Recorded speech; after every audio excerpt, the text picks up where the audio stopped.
Imagine going to hospital, getting screened for diabetes. They told you that you're fine. You go home relief, but in truth, you do have diabetes. The model just simply missed them.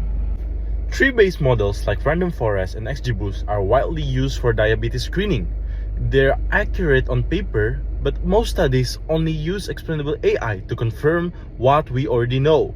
Glucose, BMI, age matter, but nobody asks, what do these models actually miss? We flip the question.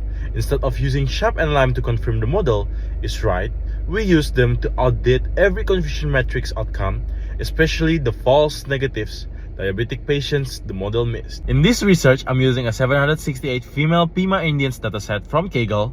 I trained them with three tree-based models, which is the Decision Tree, Random Forest, and XGBoost. I trained them under a strict no-leakage pipeline, evaluating them with DeLong and McNamara tests, so that it won't just the accuracy. So first surprise is that statistically, none of these three models beat each other. XGBoost looks best on paper, but the difference isn't real. So the real question isn't which model wins, but how do they all fail? So we profiled 14 diabetics. Everyone had a milder subclinical profile, significantly lower glucose, blood pressure, BMI, and age. But here's the real twist. The model wasn't unsure. Average confidence in these wrong predictions is 0.276. 11 of 14 were confident mistakes, not just borderline guesses. So you can't lower the threshold to catch them. Confident error doesn't sit near the decision line. Chasing them costs precision across the board.